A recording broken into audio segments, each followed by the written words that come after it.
Hello everyone, it's Lottie from Magic Books here for Storytime Sunday.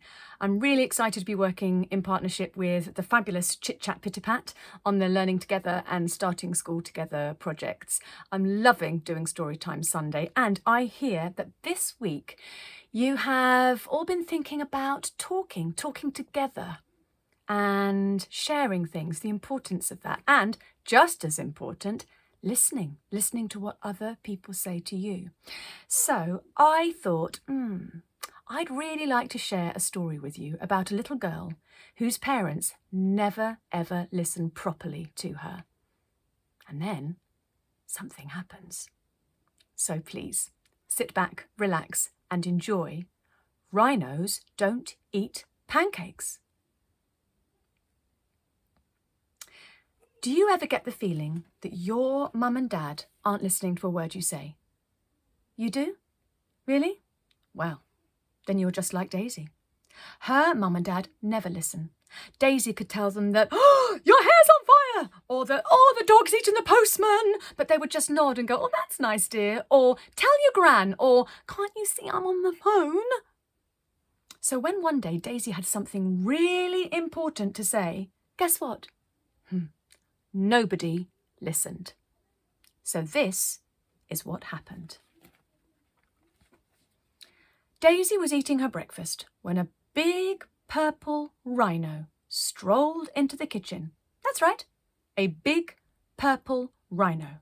It was as big as a bus and as purple as a plum. Shall we have a look? I think we should. Whoa, that's a big purple rhino.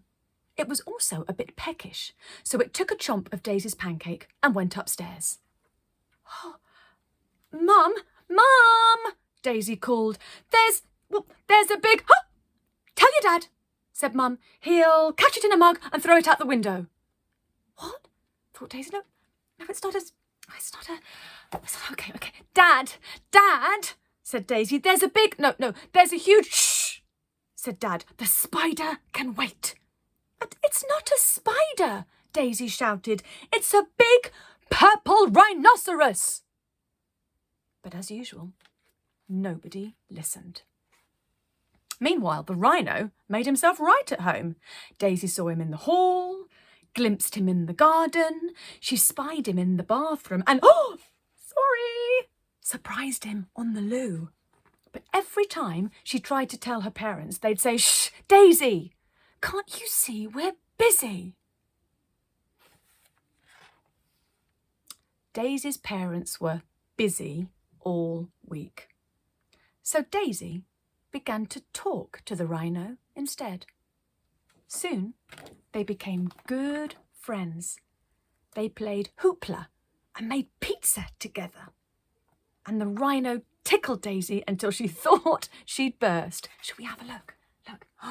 Playing hoopla, tickling, and making pizzas.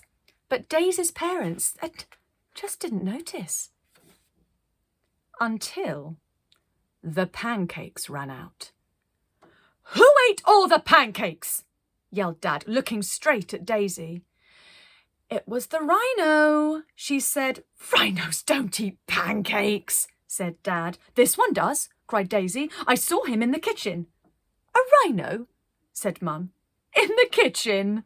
said Dad. "Yes," said Daisy. "Exactly." Mum and Dad roared with laughter. "Oh, God. No. Whatever next?" they hooted. "Maybe a shark in the toilet? Or a polar bear in the fridge? Oh, Daisy. There he is. Look." Yet Daisy yelled. "Look, and there he is. He's right there." But Mum and Dad were so busy laughing, they didn't even notice.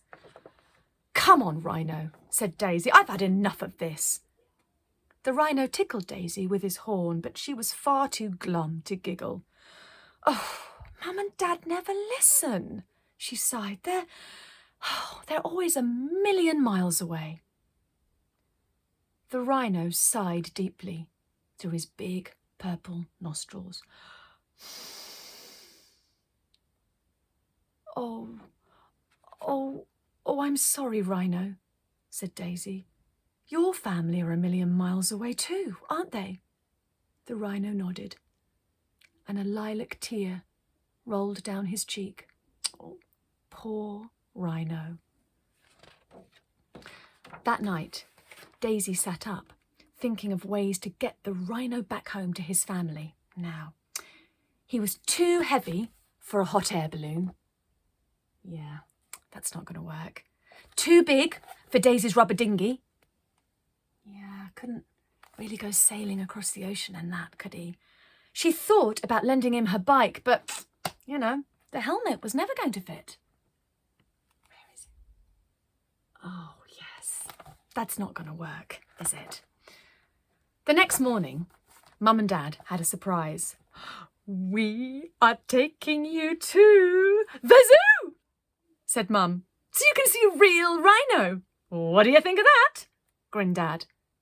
Well, Daisy thought it was a stupid idea when there was already a perfectly good rhino sitting on the sofa, but she didn't say so. What was the point? Nobody would listen. So off they went to the zoo.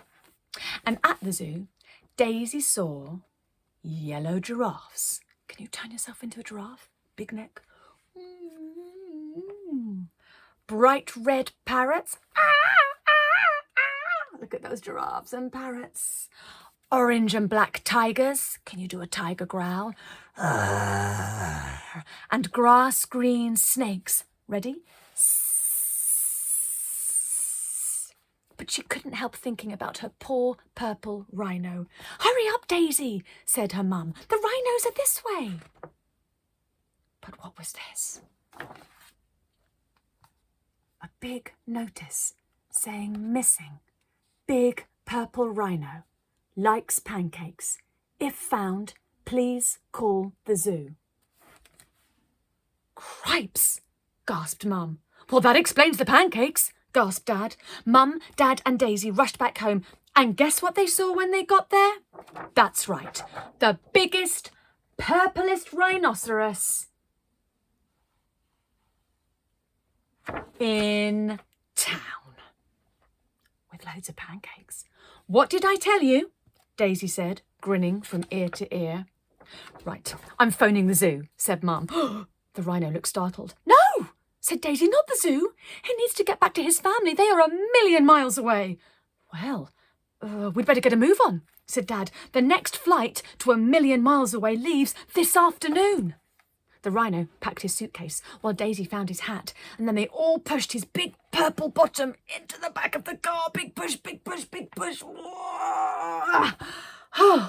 And then they drove to the airport. I'll miss you, said Daisy, as the purple rhino boarded the plane. The rhino gave her a big purple hug. He would miss her too. Shall we look? Aww. Back at home, Daisy began to feel lonely again. Who would listen to her now? But little did she realise that everything was about to change. Tell us about the rhino, Daisy, said Mum. Yes, said Dad. Tell us about that big purple pancake-eating rhino. So Daisy told them about the hoopla and the pizza and the tickles, and guess what? They listened and listened until she had completely run out of words. It was brilliant! Is there anything else you'd like to tell us? Asked Mum, as she tucked Daisy into bed that night. Daisy looked out onto the landing. Well, no, that's all for now, said Daisy, smiling. Night-night. The pink polar bear would have to wait till tomorrow.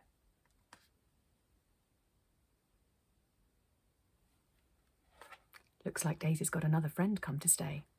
Do you think her mum and dad will listen to her this time and believe there's a pink polar bear hanging around in their house?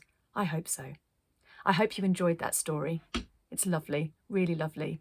And remember, if you're talking, make sure someone's listening. And if someone's talking to you, make sure you've got those ears wide open. You never know what you'll learn. Thank you very much for listening to Storytime Sunday with me, Lottie, from Magic Box. Have a great week, and I'll see you very soon. Take care. Bye.